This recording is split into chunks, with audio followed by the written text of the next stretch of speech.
My daughter suddenly pushed me into another room when I came to visit my husband. The result was an unexpected and life-changing revelation. I had just arrived at our family home, eager to see my husband Jack after a long day at work.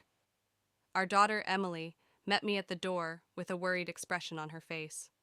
She was a perceptive child, often more aware of the undercurrents in our household than I gave her credit for. "Mom, you need to come with me," she said, her voice trembling slightly. "Emily, what's wrong?" I asked, my concern mounting. "Just come," she insisted, grabbing my hand and pulling me toward the guest bedroom. Her urgency was palpable, and I followed without further question. She pushed open the door to the guest bedroom and gently nudged me inside. I turned to ask her what this was all about, but she had already closed the door behind us. The room was dimly lit, a single lamp casting long shadows on the walls. And there, lying on the bed, was my husband, Jack. He looked pale and frail, a stark contrast to the robust man I had married. "Jack? What happened?" I rushed to his side, my heart pounding. Jack looked up at me, his eyes filled with a mixture of sorrow and relief. "I didn't want you to find out like this," he said, his voice weak. "Find out what?" I asked, my mind racing with possibilities. Emily stepped forward, her eyes brimming with tears. "Dad's been sick for a while, Mom. He didn't want to worry you, so he kept it a secret." "Sick? With what?" I demanded, my voice rising with a mix of fear and frustration. "Cancer," Jack whispered. "I didn't want to burden you, so I tried to handle it on my own." My knees buckled, and I sank onto the edge of the bed, my mind struggling to process the news. "Why didn't you tell me? We could have faced this together." "I thought I could beat it," Jack said, reaching out to take my hand. "But it's advanced, and there's not much time left." Tears streamed down my face as I held his hand, the weight of the situation crashing down on me. Emily joined us, wrapping her arms around both of us, her small frame trembling with sobs. "We'll get through this," I said, my voice choked with emotion. "We'll make the most of the time we have left." In the days that followed, our home transformed into a sanctuary of love and care. Jack's condition worsened quickly, and I took a leave of absence from work to be with him. Emily's schoolwork became secondary as we focused on creating precious memories together. Our friends and family rallied around us, bringing meals, sharing stories, and offering their support in any way they could.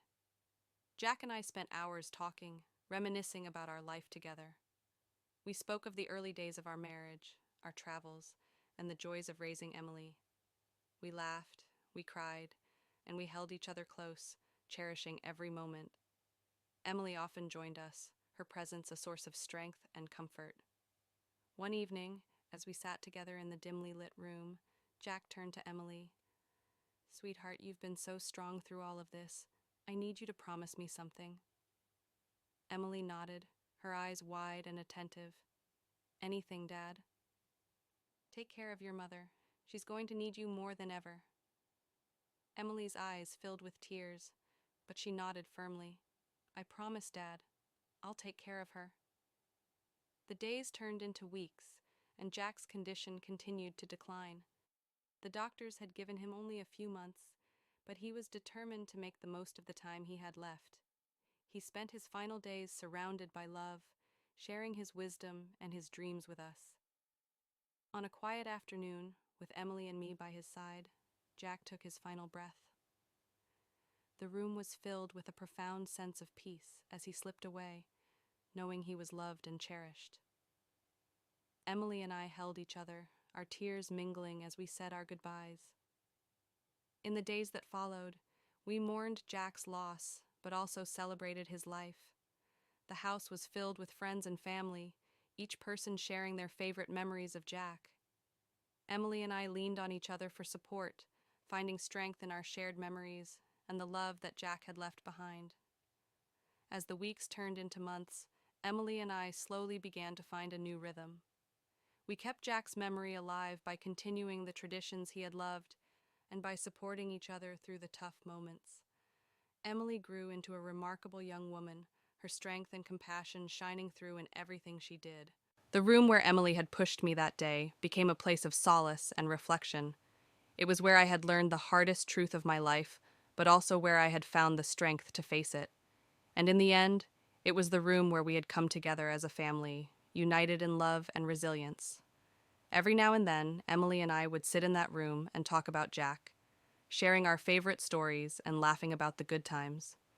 It became a sacred space, a reminder of the love and strength that had carried us through the darkest days. Life moved forward, and though the pain of losing Jack never fully went away, we found joy in the memories we had created and in the love that continued to bind us together. Emily graduated from high school and went on to college, her future bright and full of promise. And through it all, we knew that Jack was watching over us, his spirit a constant source of comfort and inspiration. In the end, the room that had once been a place of sorrow became a symbol of our resilience and our unwavering love for each other. It was a testament to the strength of our family and the enduring power of love. The room of resilience.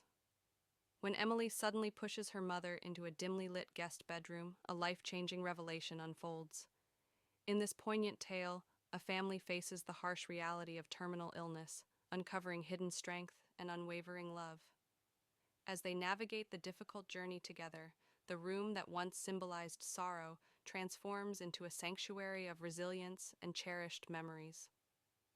The Room of Resilience is a touching story of love, loss, and the enduring power of family bonds.